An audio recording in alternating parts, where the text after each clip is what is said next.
1890, it was started as Infant Summer Hospital of Charlotte.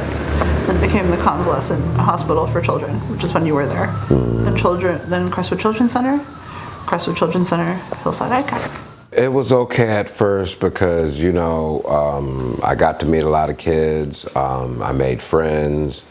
Going back to school, you know, we went swimming and, you know, things of that nature, hiking, until one day, you know, I went, this was like maybe after maybe a month, 2 months, I went to the bus stop, you know, to be picked up. And one of the guys told me, well, you're here now. And I'm like, what do you mean I'm here? I'm supposed to be at the stop, you know, to get picked up, to be taken home.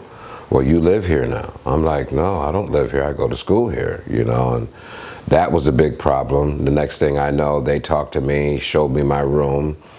I came out of the cottage, and there was dozens of kids from all 3 cottages that were just standing around, and I didn't know what was going on. So I went to one guy and was like, hey, what's going on? What you guys about to do?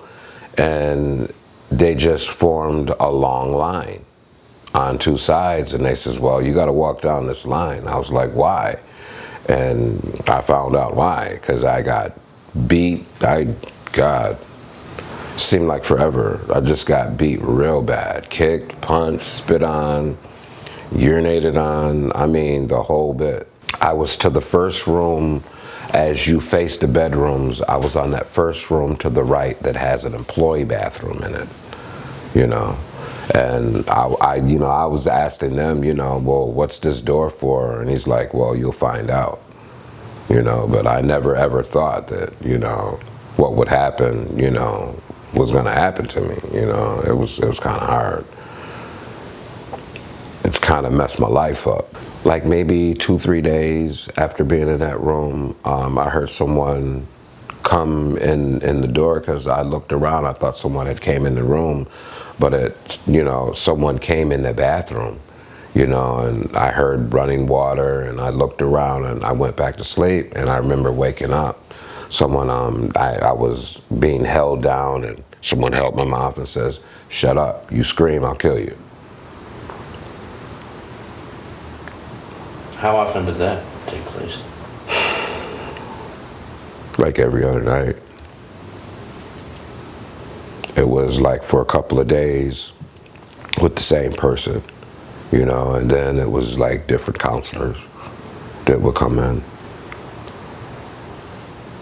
I was basically wondering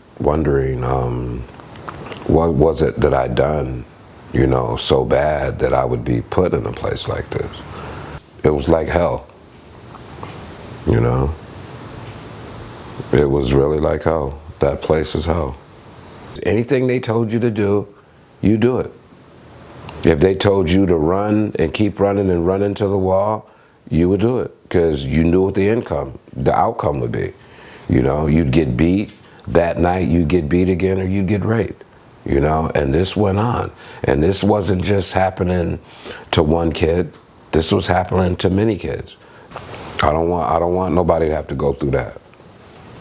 I don't want nobody to have to go through what I went through, because it's hell. You never forget it. You know, for years, many years, man, I've had problems, you know?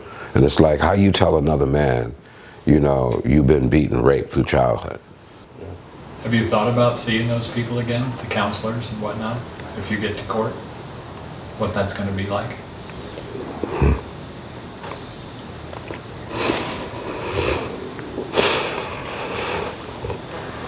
Hell.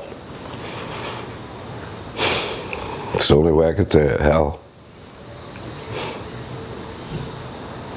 Hell. Hell. It won't be easy. It won't be easy at all.